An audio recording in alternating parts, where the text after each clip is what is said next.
Pai amado, Jesus, o nosso mestre querido, aos nossos mentores, obrigada. Obrigada por estarmos aqui novamente reunidos, obrigada pela oportunidade desse estudo, obrigada pelo carinho da Enir, que vem com tanta dedicação partilhar conosco o resultado dos seus estudos, das suas pesquisas. Ilumina-nos, Senhor, para que possamos absorver o máximo, para que possamos colocar no nosso caminhar e que possamos também compartilhar com todos aqueles que conosco caminham e que por algum motivo cruzarem os nossos caminhos. Ilumina-nos, Senhor, e esteja conosco, hoje, agora e sempre, e que assim seja, graças sempre a Ti. Graças a Deus. Bom, boa noite a todos que vêm chegando. Eu vou pedir a vocês que, por gentileza, aqueles que não precisarem, desliguem o microfone, só liguem quando for fazer perguntas, tá? Porque senão, para mim, fica muito alto. Vamos lá, gente. Tá. Esse capítulo de hoje é um capítulo muito interessante, que a gente vai receber do plano espiritual uma noção do que é um lar, né? A composição de um lar, a importância de um lar e a importância da família para nós que estamos aqui, principalmente nessa dimensão material, encarnados, com uma série de coisas para resolver, né? Vamos começar, a gente vai estar pegando aqueles trechos do diálogo da Dona Laura com o André Luiz, e é um capítulo assim que eu acredito que será um pouco polêmico, mas eu gostaria que vocês participassem, se colocassem, não é porque eu estou dizendo que vai ser polêmico que todo mundo vai ficar quieto, não é assim, né? Mas primeiramente ela começa abrindo a questão das finalidades da colônia de nosso lar para eles, né? E aí coloca assim, desempenhando tantos deveres, isso é André Luiz falando para ela, né? Desempenhando tantos deveres, a senhora ainda tem atribuições fora de casa? E aí ela responde, sim, vivemos numa cidade de transição. Quer dizer, transição, vocês sabem o que é. Uma colônia de transição é uma colônia que lá, os espíritos que estão lá naquela dimensão, todos eles necessitam da reencarnação. Na época de Kardec, ele não falou, ele não teve tempo de falar, ele não pôde explorar a questão com minúcias da espiritualidade, né? Ele dizia apenas que todos os espíritos que precisavam ainda reencarnar ficavam na erraticidade. Então era uma coisa genérica e muito generalizada, porque hoje a gente sabe que essa erraticidade tem toda uma organização, ela é distribuída em colônias, etc. e tal. Então, naquela época, Kardec ainda não deu tempo também, né, pelo pouco tempo que foi, não deu tempo de esmiuçar, aprofundar nada disso. Então, a colônia espiritual do nosso lar, ela é uma colônia de transição, ou seja, todos os espíritos que estão lá, eles se encontram nessa condição de erraticidade, que é uma condição de necessidade de reencarnar, tá? Por favor, lembre-se sempre que o espírito que está na erraticidade não é porque ele anda em erro também. Mas entenda isso, que eu já cansei de ver gente falar que quem está aí na erraticidade anda em erro. Não que significa essa, não é essa a tradução. Ele está querendo dizer erraticidade é uma coisa geral. Oi.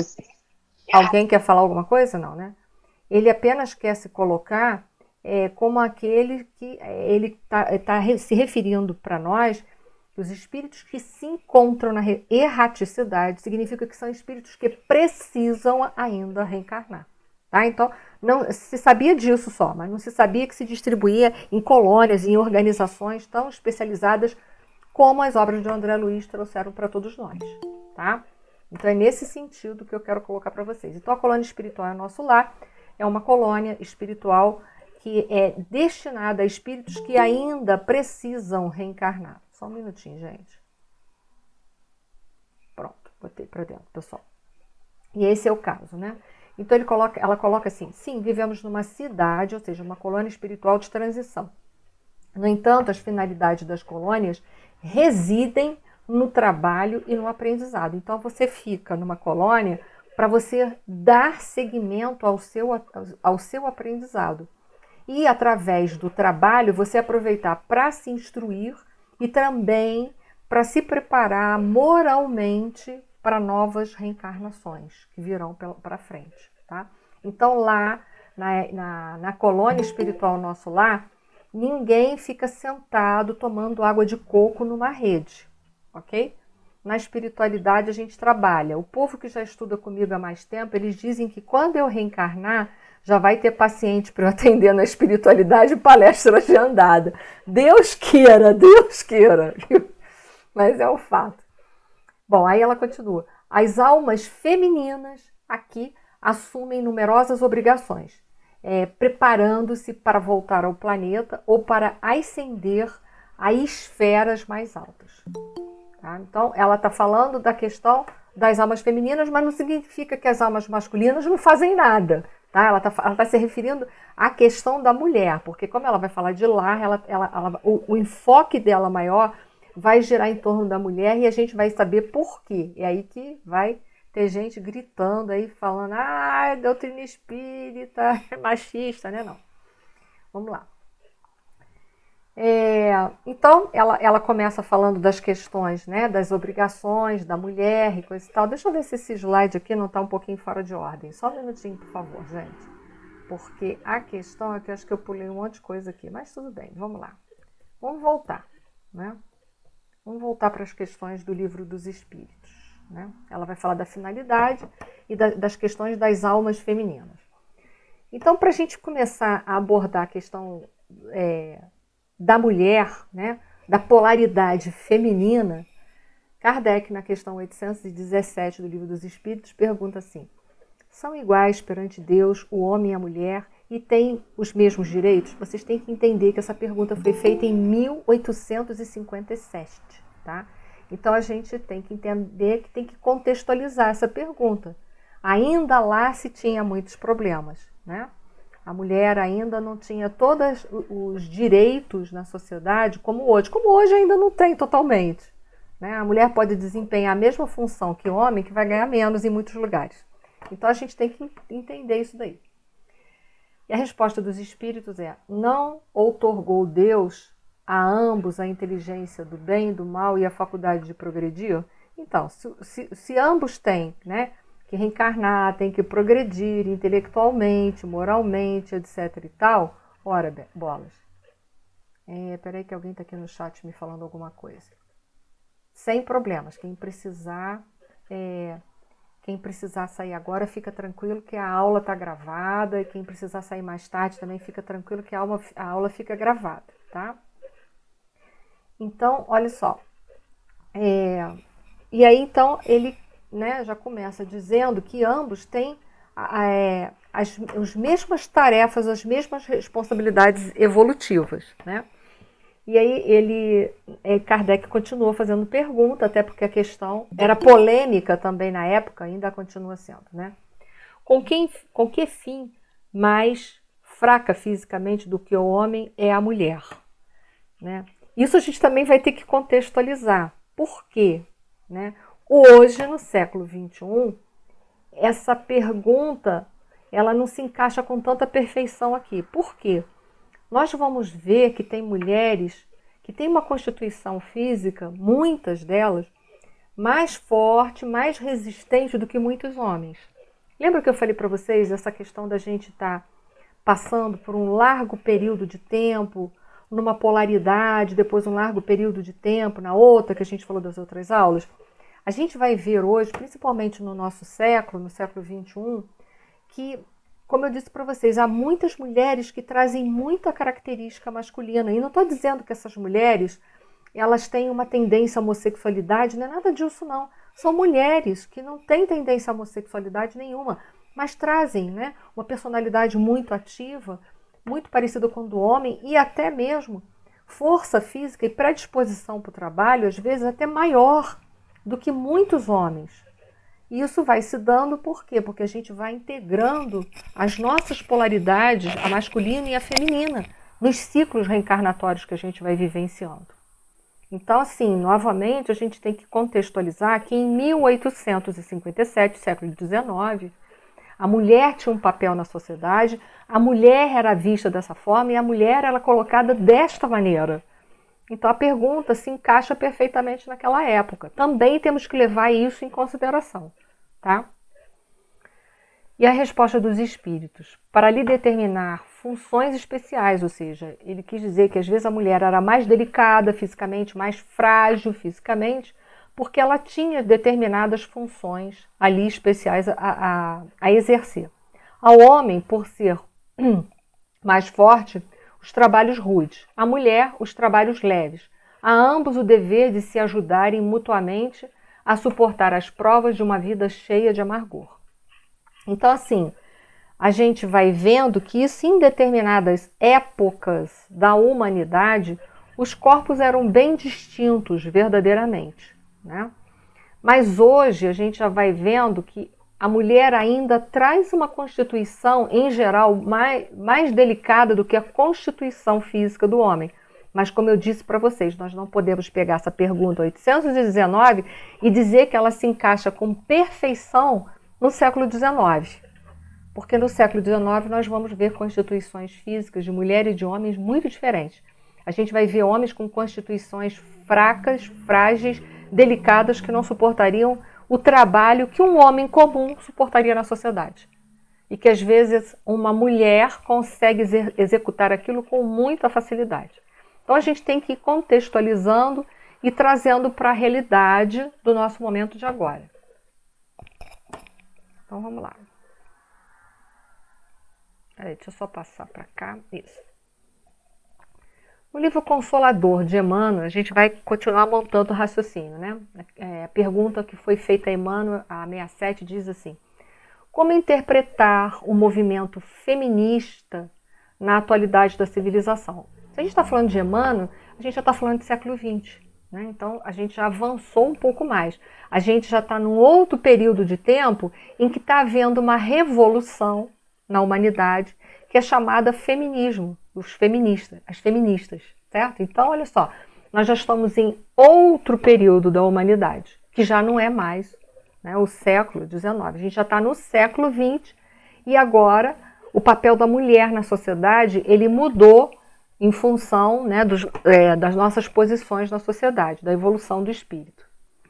Como interpretar o movimento feminista na atualidade da civilização? Olha, então já nesse século tinha um movimento chamado feminista, o que antes não tinha esse movimento, né? Aí a resposta: o homem e a mulher na instituição conjugal são como o cérebro e o coração do organismo doméstico. Ambos são portadores de uma responsabilidade igual no sagrado colégio da família. E se a alma feminina sempre apresentou um coeficiente mais avançado de espiritualidade na vida, é que desde cedo o espírito masculino intoxicou as fontes da sua liberdade através de todos os abusos. Então ele está fazendo uma colocação, né, que o homem ele não desenvolveu tanto o lado dele espiritual, porque o comportamento dele, educacional e social, preponderou, porque se ele coloca isso daqui pra gente, ó, né, que o espírito masculino intoxicou as fontes de sua liberdade, né? Foi dado ao homem uma liberdade muito maior do que a da mulher e ele não soube utilizar isso muito bem no campo das atividades dele. Então, olha só, o que o Emmanuel está falando? Que essa sensibilidade para a vida espiritual, para as coisas espirituais, também poderiam ter desabrochado mais no homem se ele não tivesse feito um mau uso do livre-arbítrio dele. Pelo menos é o que eu interpreto aqui lendo essas colocações do Emmanuel. Aí ele continua: através de todos os abusos, né, porque ele não usou mal, prejudicando a sua posição moral no decurso das existências numerosas em múltiplas existências seculares. Nós vamos pegar uma coisa interessante: a maior parte das civilizações, das sociedades existentes na antiguidade e até hoje, elas são paternalistas. Então confere ao homem uma série de regalias que é retirada completamente da mulher. E é isso que o Emmanuel está colocando ali. O que isso o prejudicou profundamente. Por quê? Essa questão dessa sensibilidade espiritual ficou mais abafada. Até aí tá para todo mundo? Alguém discorda, quer colocar alguma coisa? Não? Sem corda e nem com corda. Então vamos lá. E aí ele continua.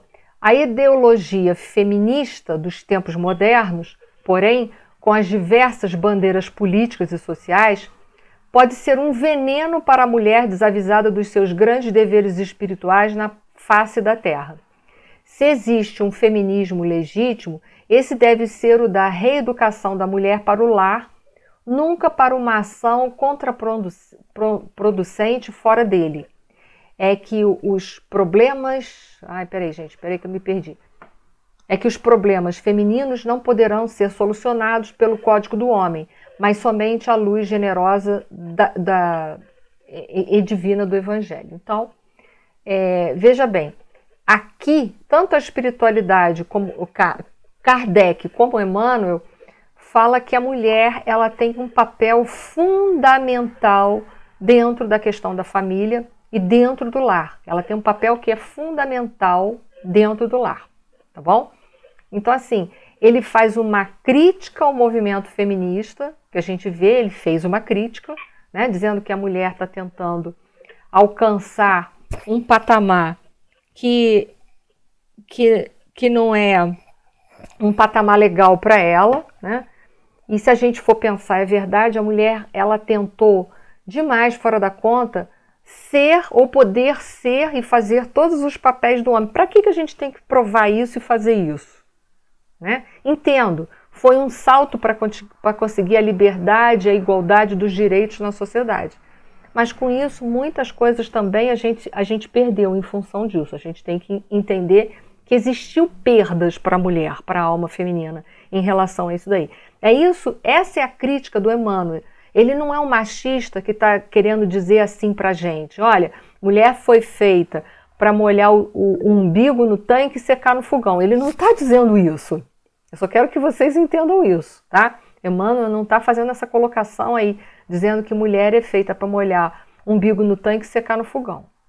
Deixa eu só colocar aqui no chat, tem uma colocação aqui. Peraí que tem duas coisas aqui que eu perdi. O Davi ficou entusiasmado, ele colocou assim, o Luiz Davi colocou assim pra gente. O homem restringiu tanto a mulher que a maioria delas buscou a elevação espiritual. É verdade, no passado a gente foi tão subjugada que a nossa parte espiritual acabou se destacando e muito, né? Tanto que hoje vemos muito mais mulheres procurando a educação do Evangelho do que os homens. E é verdade, as casas espíritas estão cheias de mulher, muito pouco homem. Isso, o movimento espírita que a gente está falando, mas outros movimentos religiosos também. Apesar que elas são a maioria em número, mas não se justifica, obviamente. Isso sempre foi imposto mesmo socialmente. Hoje o mundo está diferente para ambos. As mulheres têm mais direitos, como sempre deveria ter sido igualitária. É verdade, porque desde a pergunta de Kardec, o que estão querendo dizer é que os direitos da mulher têm que ser igual aos dos homens. Por quê? Porque nós somos espíritos, direitos têm que ser iguais. Ele não está falando de função, ele está falando de direitos, né? Uma coisa é direito, outra coisa é função, trabalho. Tem coisas que precisam separar. A resposta dos espíritos foi em relação a direitos e não a função. Mas, de qualquer forma, a gente tem que contextualizar. A Andressa está colocando assim, sim, o movimento feminista veio também para que as mulheres deixassem de morrer por muitos atos de maus tratos e opressões. É verdade. O movimento foi importante para que a gente fosse respeitada socialmente. Só que ele foi extremista demais. Isso é a minha opinião pessoal. Nos anos 30, por exemplo, as mulheres eram propriedade de seus maridos e muitas sofriam toda forma de violência sem proteção nem direitos básicos para ir ao médico, por exemplo. Isso é verdade também. O Luiz Davi está colocando assim, hoje com essa igualdade vemos que elas cresceram mais espiritualmente. E assumiram muitas tarefas que às vezes não diz respeito e que não seriam interessantes para a gente. Essa é a minha posição, tá?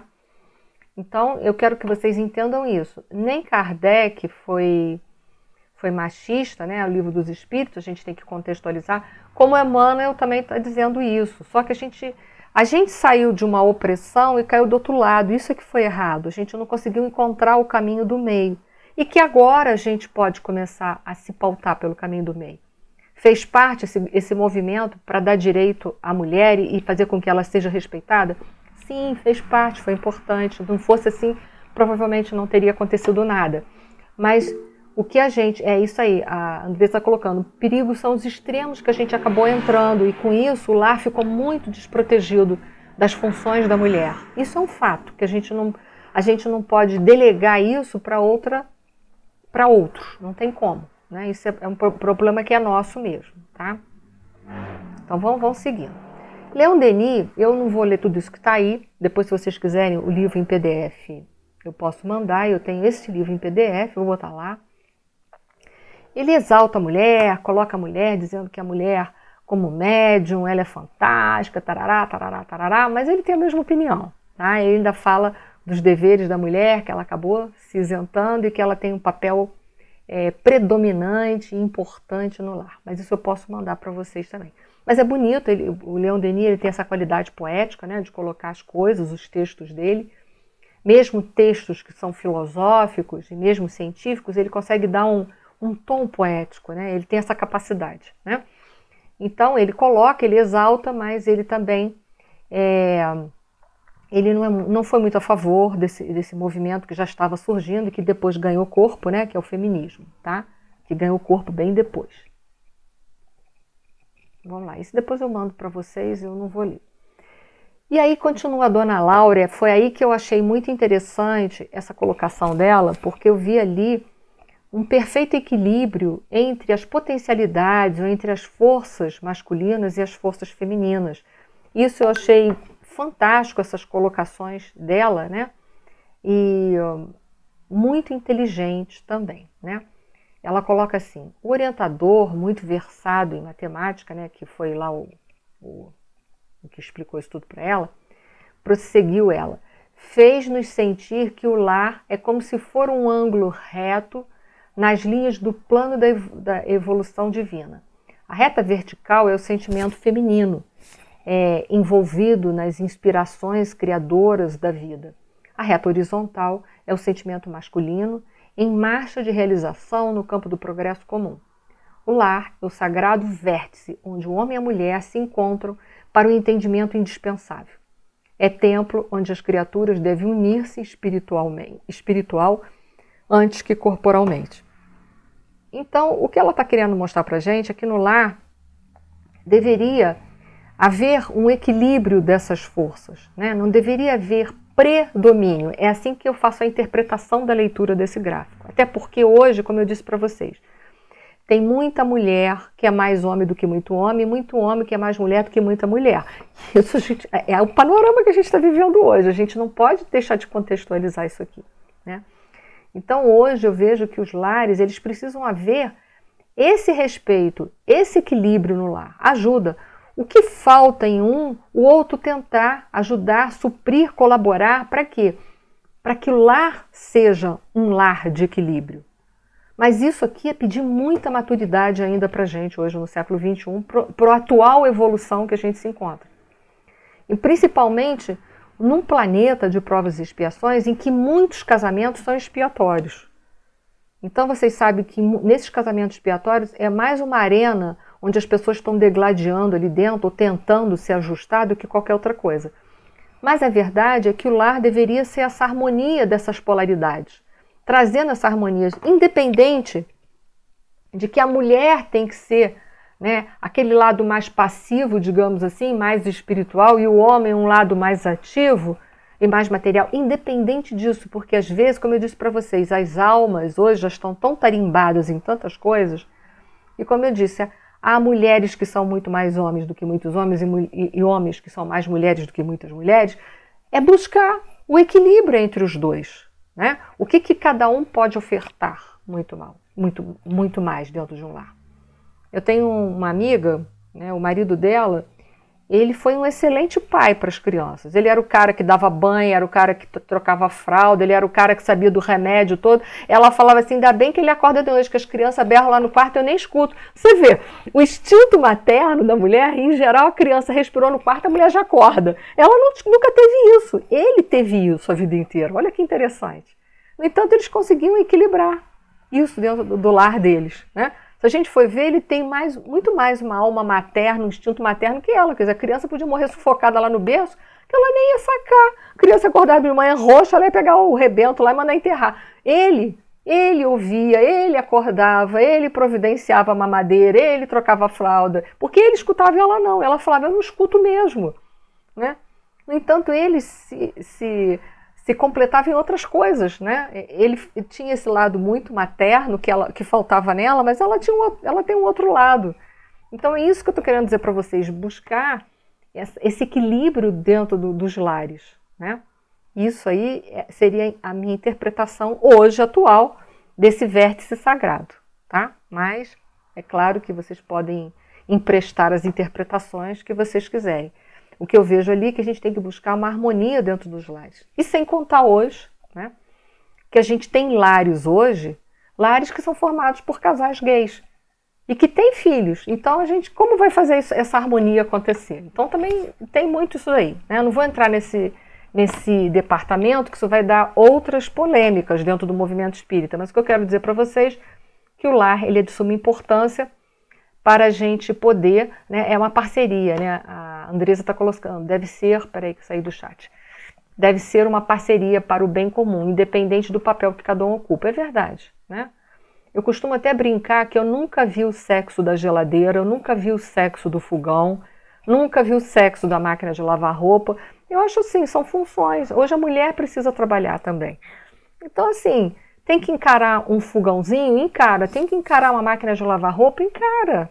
Até porque nós somos espíritos experimentados de muitos séculos nessas polaridades. E hoje a nossa realidade social é muito diferente. Então, essa harmonia que a gente tem que buscar encontrar nas nossas relações. Cada um vai ter que encontrar a sua.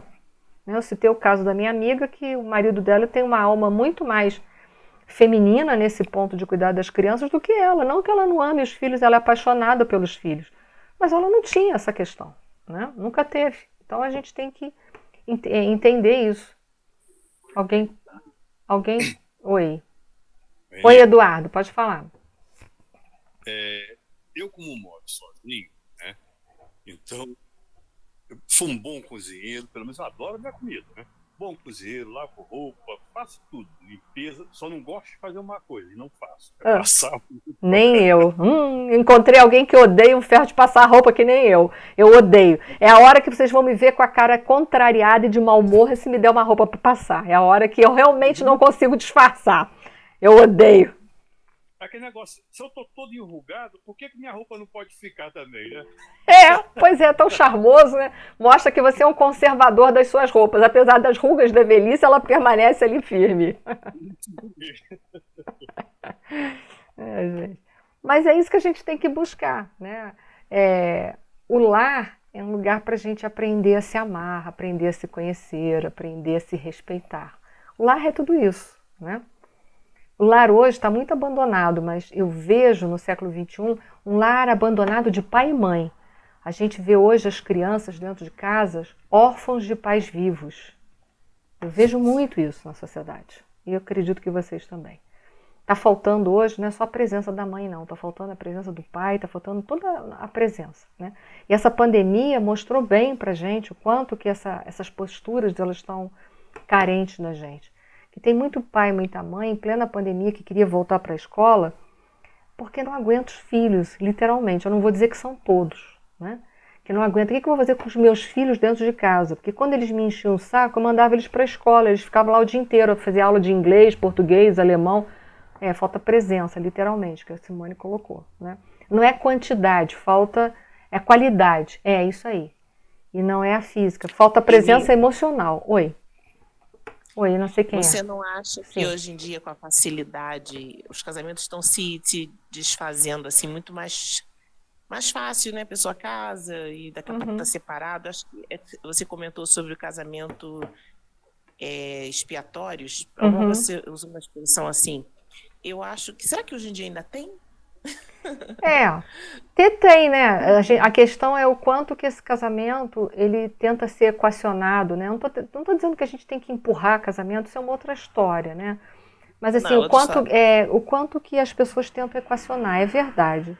A nossa sociedade, ela tá assim, encheu, descarta. É uma sociedade descartável, né? O Zygmunt Bauman, esse sociólogo que eu gosto muito, né, que já morreu, ele fala muito disso, né? Dessa sociedade líquida, descartável. Todo mundo está na prateleira para ser comprado e todo mundo também pode ser descartado, né? Então as relações, elas estão descartáveis. Encheu, a gente descarta, né? E como é que fica, então? Como é que... Assim, é difícil. A gente não pode falar de casos isolados, como ficam, né? O que a gente sabe é que a gente veio aqui para aprender a se conhecer, a se amar e se respeitar. Isso a gente tem certeza absoluta. A gente saiu de um período muito conturbado e muito castrador, em que nada podia ser feito. As coisas eram engessadas, sólidas, né? Então o casamento era para o resto da vida. As pessoas se odiavam, mas era para o resto da vida. Como se isso solucionasse algum problema, se odiar até a morte, né? E ainda diz assim, até que a morte separe, já separou, some da minha frente. Quer dizer, foi uma vida perdida, né? Foi uma vida perdida. E hoje a gente entra numa sociedade em que as relações estão frágeis. O primeiro problema, o primeiro conflito que aparece, ninguém mais quer suportar nada. O que a pessoa faz? Chuta. Então a gente saiu assim de tolera-se tudo, isso é uma burrice, e agora a gente está numa outra burrice, tolera-se nada. Então a gente saiu de uma ignorância e caiu na outra. É assim que eu vejo. A gente tem que buscar o caminho do meio, o caminho da tentativa, do equilíbrio, do respeito, do bom para os dois, não é bom para um, tem que ser bom para dois. Eu sei que vocês vão falar, tem que ter muita maturidade, é verdade, mas a busca da maturidade para um casal é uma busca que tem que ser a dois. Então eu entendo que tem... muito mais, a Márcia está colocando assim, é mais fácil separar do que conversar, é verdade. Eu entendo que hoje há muitas... É o extremo novamente, Mirza, é isso aí. Então eu entendo que para se construir grandes coisas precisa-se de muita maturidade. E às vezes um lado tem maturidade, o outro não tem. Aí tem que se pesar o que se pode ser feito e se pode ou não. Por isso que eu falei que o assunto é muito mais complexo do que se parece à primeira vista, né? A gente não fala para uma pessoa separa ou fica, cada um é que tem que saber se separa ou fica, cada um é que tem que fazer as suas contas e ver se vale a pena aquela relação, se você não ganha mais débito do que outra coisa. Porque às vezes a pessoa fica a vida inteira fisicamente com a outra, né? Mania. Sim. E também tem a questão do que me fez estar com a pessoa, porque também, às vezes, essa construção dessa união, ela foi, de certa forma, até equivocada, foi movida por vaidades, enfim, várias situações que não necessariamente seria o amor. Então, para você ver, às vezes até nessa questão você se compromete. Exatamente. Né? É difícil avaliar, né? Tem que ter um processo de análise assim, bem profundo para você entender efetivamente o que me faz estar com aquela pessoa, né? Kardec abordou isso na questão 940 do Livro dos Espíritos, depois vocês dão uma olhadinha lá. E é verdade, como esse casamento foi formado? Né? Como essa união, porque ele fala de uniões, né, que não são simpáticas, né? Como esse casamento ele foi formado? Né? Como é que surgiu esse casamento? Muitas vezes foi um casamento formado por interesses dos mais variados, em que o amor não participou daquilo ali em nada. Então, isso é uma avaliação que a gente nunca pode dizer para uma pessoa se separa, fica. Isso é problema de cada um. Né? Cada um é que tem que descobrir, equacionar o que é melhor para a sua vida. A Andressa está colocando assim, penso que as pessoas não querem conversar. É verdade, porque aí vão ouvir o que não querem. E o amor que espera, é o amor que espera recompensa. É o ego falando mais alto, é verdade. Né? Então as relações estão muito conflitadas e hoje a gente está achando que equacionar problema é chutar os problemas. Equacionar o problema é viver os problemas e buscar soluções. Né? Oi, Ida. São os extremos, né? Os extremos estão sempre ruins, os extremos sempre vão nos levar a uma perda. Mas eu acho que agora o pessoal está descobrindo o caminho do meio. É casado, cada um na sua casa. Tem isso também, isso já existe há algum tempo, né? Isso não é agora, isso não é do século XXI, isso já é do século XX, né? Era uma proposta de muitos, até psiquiatras, que cada um casasse, era uma corrente, né? E vivesse na sua própria casa para que o casamento perdurasse. Mas eu vou dizer a minha opinião pessoal. Eu acho isso uma máscara, sabe? Porque a dureza do casamento é você acordar todo dia, ver uma cara amassada, ver se você pode enfrentar a cara amassada, o cabelo em pé, né? o mau humor dos outros, as diferenças dos outros. Isso é o desafio da vida. O quanto que você é capaz de equacionar isso tudo e dizer, ainda te amo, hein? Todo dia você tá barrigudinho, você tá não sei o quê, carequinha, tá não sei o quê, mas eu gosto de você ainda, né? É você conseguir passar por tudo isso e conseguir ver a pessoa, né?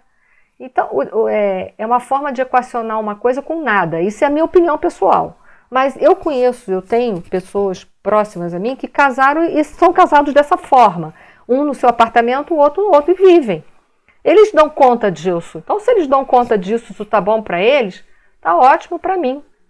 Né? Importante é que eles ali consigam alguma coisa de bom para eles. Então, quem sou eu para dizer não viva assim ou não faça aquilo?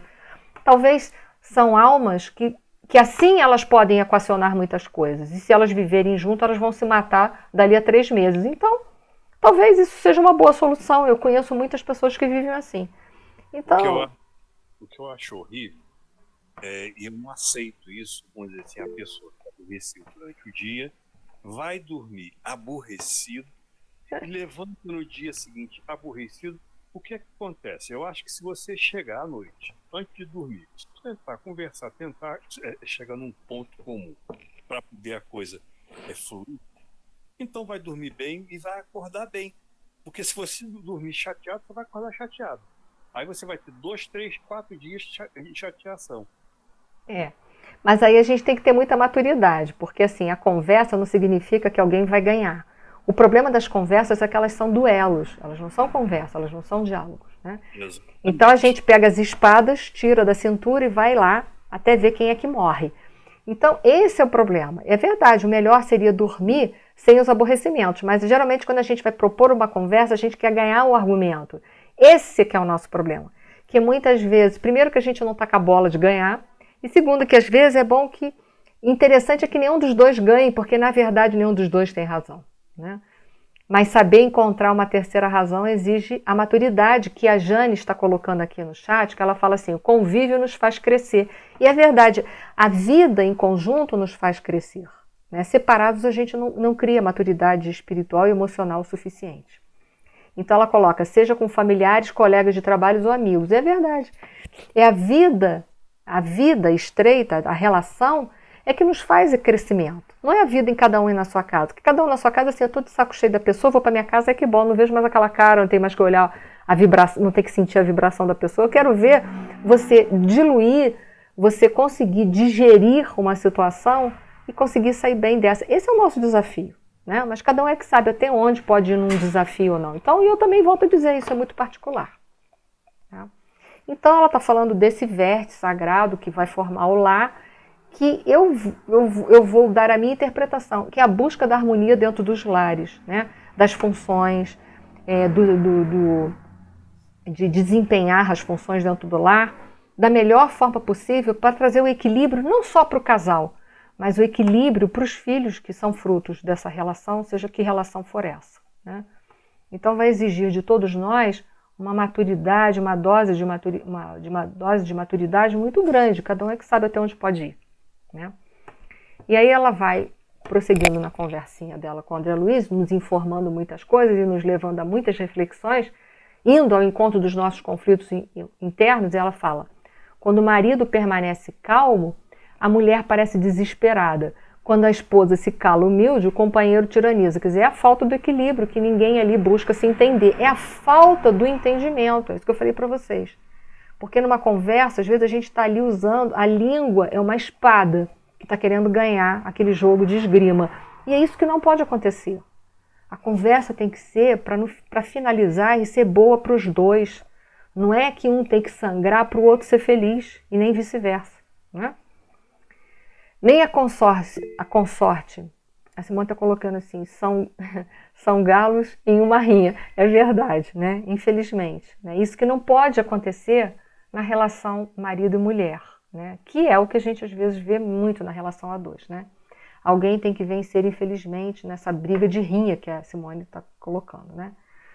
E a Misa está colocando assim, temos que exercitar a escutatória. Que é tão importante para todos nós. A gente usa muito a falatória, mas não quer usar a escutatória. E é escutatória mesmo. Né? Não é ouvitória, porque ouvitória é com ouvido, o ouvido ouve. Mas é escutar, que é quando a alma é tocada verdadeiramente. Né? Desde que a gente não seja surdo, a gente ouve. Mas a gente tem que aprender a escutar as pessoas. E a gente não quer fazer isso. Porque às vezes já tem tantos conflitos, você já está tão magoado com aquela pessoa, já está tão ressentido, que você só consegue ouvir o teu próprio ressentimento, a tua própria mágoa infinitamente. E você não quer saber de nada do outro. Essa é a verdade. Ela continua, nem a consorte se decide animar o esposo na linha horizontal dos seus trabalhos temporais, nem o marido se resolve a guiá-la no voo divino de ternura e sentimento, rumo aos planos superiores da criação. Então, eles brigam tanto entre si que eles não se ajudam a cada um executar bem os seus papéis, a terem forças para vencer os seus desafios do dia a dia. Porque viver, né, em família já é desafiador, viver a dois é muito mais desafiador ainda. Porque a relação é muito mais estreita do que pai e mãe, do que mãe e filhos, né? Do que irmão, marido e mulher, ou o casal sempre tem uma relação muito mais estreita e muito mais desafiadora. Dissimulam em sociedade, é verdade, e na vida íntima, um faz viagens mentais de longa distância quando o outro comenta o serviço que lhe seja peculiar. Beleza, Célia, tudo bem. Então é verdade, né? São aqueles casais que um está conversando, falando de alguma coisa que é muito importante, e o outro está pensando nas coisas que vai fazer, nas coisas que hoje. Ah, você me ouviu? Ah, eu ouvi sim, não sabe nem o que foi dito, né? Quer dizer, então, são diálogos também que às vezes são monólogos verdadeiramente. Então a vida fica difícil. Se a mulher fala nos filhos, o marido excursiona através dos negócios. Se o seu companheiro examina qualquer dificuldade do trabalho que lhe diz respeito, a mente da esposa volta ao gabinete da modista. E aí cada um está indo para um lado, é uma arena, né? E aí ninguém se entende, porque ninguém quer se ouvir, ninguém quer se sentir, ninguém quer se ajudar. É isso que eu vejo aquele vértice, né? É a busca disso aí tudo que ela está falando aí que está faltando. E não a questão daquelas polaridades exatamente, tá? É claro que em tais circunstâncias o ângulo divino não está devidamente traçado. Duas linhas divergentes tentam, em vão, formar um vértice sublime a fim de constituírem um degrau de escada grandiosa na vida terrena. Ou seja, é uma vida improdutiva. São duas relações improdutivas. E aí eu digo para vocês, uma vida que anda nessa contramão aí total, diariamente, vocês acham que esse casamento, ainda que seja um casamento expiatório ou provacional, ele está servindo para alguma coisa? Na minha opinião, pessoal, não está servindo de nada, a não ser para você criar mais débito que você já tinha anteriormente. Então é isso que eu falo, é difícil avaliar tudo isso. Então, só os dois é que vão poder avaliar isso daí. Eles dois é que tem que sentar e botar numa balança o que é positivo e o que é negativo de uma relação. Porque se os dois estão andando sempre numa direção e outro na outra direção, isso é um casamento que está servindo para nada. Se você acha que você está... Na minha opinião, você não está resgatando nada. Nada, absolutamente nada. Muito pelo contrário, você pode até em alguns momentos agravar determinadas situações das relações. Mas aí fica à disposição de cada um fazer a sua própria avaliação. Não há tolerância e, por vezes, nem mesmo fraternidade. Quer dizer, óbvio, né? Se cada um está andando numa direção, claro que não vai ter fraternidade. E apaga-se a beleza luminosa do amor, quando os cônjuges perdem a camaradagem e o gosto de conversar. E é verdade, né? Daí em diante, os mais educados respeitam-se, os mais rudes mal se suportam, não se entendem. Perguntas e respostas são formuladas em vocábulos breves. Por mais que se unam os corpos, vivem as mentes separadas esperando rumos opostos. Né? Tipo assim, eu estou esperando que meu tempo aqui termine. Né? Para nós aqui que somos reencarnacionistas, tipo assim, estou esperando que a reencarnação acabe e eu quite meu débito com esse cara que eu não quero ver ele nunca mais. Então, né? Não quitou nada. Você pode até não vê-lo mais, mas não quitou nada. Né? Porque o objetivo disso é justamente criar laços de amizade. Né? Funções da mulher versus contextos, que é o que a gente já está falando aí. Né? As almas femininas não podem permanecer inativas aqui. É preciso aprender a ser mãe, esposa, missionária e irmã. Né? E hoje, no nosso momento, a gente precisa disso tudo e muito mais, se a gente for ver hoje no século XXI. Nossa colônia, porém, ensina que existem nobres serviços de extensão do lar para as mulheres. A enfermagem, o ensino, a indústria do fio, a informação, os serviços de paciência representam atividades assaz expressivas. O homem deve aprender a carrear para o ambiente doméstico a riqueza de suas experiências, e a mulher precisa conduzir a doçura do lar para os labores ásperos do homem, quer dizer, aliviando ele em muitos momentos que ele precisa, né, ser, digamos assim, ser muito yang, né, ser muito homem, ser muito lutador e muita luta, né. Dentro de casa, a inspiração, fora dela, a atividade. Uma não viverá sem a outra, como sustentar o rio sem a fonte, ou como espalhar-se água da fonte sem o leito do rio. Isso são colocações filosóficas da Dona Laura, né? Então, gente, isso era o que eu tinha para trazer para vocês em relação a isso. Não vi em momento nenhum nenhum machismo, nem na doutrina dos espíritos, nem até mesmo nos textos do Leon Denis, que depois eu vou mandar um invisível para vocês, para quem não tem o livro. Mas vejo assim que é buscar uma parceria, buscar um equilíbrio, buscar uma fraternidade nas relações a dois, para que a relação seja muito mais, né, do que uma relação só sexual, ou que já fora sexual e agora não é mais nada, né? Mas buscar deixar dessa relação pelo menos uma amizade, ficar uma amizade entre os casais. Amizade, ainda que, digamos que todo casamento seja um casamento expiatório, muito complexo, muito cheio de conflitos, muito conflituoso, mas que possa ficar a doçura da amizade entre eles. Né? E que eles possam passar essa doçura para os filhos. Isso é a proposta. A doçura, a fraternidade, a compreensão. Foi? Alguém tem alguma coisa para colocar? Eu vou tentar adentrar no de número 21, tá? Para ver se a gente consegue. Só um minutinho aqui que eu vou ter que só fazer a minha exibição de tela diferenciada. Vamos lá. Então a menina que queria fazer... Isso, pode ir fazendo enquanto eu vou ajeitar aqui, porque a apresentação ainda não saiu. Sim, pode falar. A gente já estudou aqui até com você que o umbral é um estado de consciência adormecida das verdades divinas, certo? Sim. Nesse próximo capítulo, ela fala que reencontrou o marido, né, Ricardo, que retornou da Terra, e que ela estaria esperando uma das filhas, a Teresa, né, a mãe da menina que está lá com ela, da netinha dela. E ela afirma aqui que a passagem dela no umbral será somente de algumas horas. É possível precisar isso, Enir? Eu fiquei com uma grande dúvida, porque como a gente sabe que o umbral é um estado de consciência, bom, eu fiquei pensando exatamente em mim, né? Eu sei de todos, quer dizer, eu tenho consciência de todas as minhas dificuldades, de tudo que eu tenho que ainda, quer dizer, eu acho que eu tenho, né? E o umbral serviria para quê? Entendeu? Eu não sei se eu estou conseguindo ser clara. Se eu sei o que eu preciso, eu sei o que eu fiz de errado, eu tento resolver agora as coisas que estão ao meu alcance para resgatar e para não voltar ao mundo espiritual com essa questão, com questões. Mas ela afirma que a menina vai passar horas no umbral, ela afirma isso, que ela teve momentos de muita luta, né? Sofreu muito. Quer dizer, as pessoas que sofrem muito passam pouco no umbral? A gente pode afirmar isso? Depende de como se sofre. É isso que a gente precisa pensar, né? Ela está colocando ali um sofrimento que fora produtivo. O sofrimento a dor que se converteu em experiência.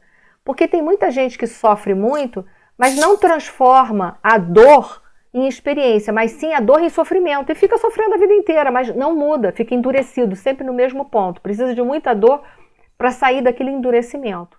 Então é isso que a gente tem que ver, não é sinônimo de sofrer muito evolução, tem gente que sofre muito e continua na mesma, com os mesmos conceitos, com a mesma forma de viver, não aproveitou nada da dor que visitou ela. Então, isso é uma coisa. Ao que me parece, essa filha dela, que acho que é a Teresa, né? Ela aproveitou o sofrimento para enobrecer a alma dela, né? A Márcia colocou assim, não tira aprendizado da dor. É verdade, não constrói nenhum tipo de experiência, não amadurece nem emocionalmente nem espiritualmente a dor. Mas no caso da Teresa, ao que me parece, essa Teresa aproveitou esse tempo de dor na Terra, uma dor que ela não explica exatamente aqui nesse capítulo, né? Não. As questões, mas me parece que as dores que ela viveu, ela converteu em experiência e ela conseguiu com isso um crescimento, uma maturidade espiritual e emocional que confere a ela uma passagem, como a gente passa por uma porta. Então ela vai passar mais horas pelo umbral, um tempo necessário para voltar, né, à sua consciência, que é aquele período que o Kardec fala de perturbação pós-morte, que está lá no livro Céu e Inferno, que para uns é super rápido e para outros é mais moroso, vai depender do grau evolutivo. Ao que me parece, a Teresa, ela vai só passar pelo umbral aquelas poucas horas, que é o que ela necessita só para sair daquela condição, fazer uma adaptação vibratória. É só para uma adaptação vibratória. A Teresa vai passar para isso. Oi. Tanto que ela vai para assumir o lugar da Laura. Isso aí, ela vai ficar no departamento lá do auxílio, trabalhando no lugar dela. Então, ao que eu entendo, a Teresa é só uma questão de adaptação vibratória. Então, ela passa por umbral, naquele período ela se adapta fluidicamente para chegar na colônia de Lócio Lunar, já chegando bem, e logo dali umas horas ou semanas, ela assumir as tarefas da mãe, lá no Ministério do Auxílio, para que a mãe possa reencarnar e encontrar o marido novamente, o Ricardo. Então, para ela, o umbral só serve para uma adaptação. Para muita gente, é um lugar em que ele tem que esgotar alguns resíduos da sua consciência de culpa, consciência que transgrediu as leis divinas. E precisam, às vezes, não só de horas, de semanas, de meses, anos e séculos. É isso que a gente precisa entender. Por quê? Quanto mais endurecida a pessoa, mais tempo ela vai ficando lá. Né? Às vezes, né, não é esse umbral que a gente imagina, né? Às vezes é só um lugar para ela dar uma equilibrada e seguir em frente. Ela fala passagem, né? Eu não sei essa passagem, se ela vai ficar num posto de socorro e de lá ela vai imediatamente para o nosso lar. É provável, né? Que ela saia, não sei exatamente, né? Como é essa passagem dela ali, que ela não descreve.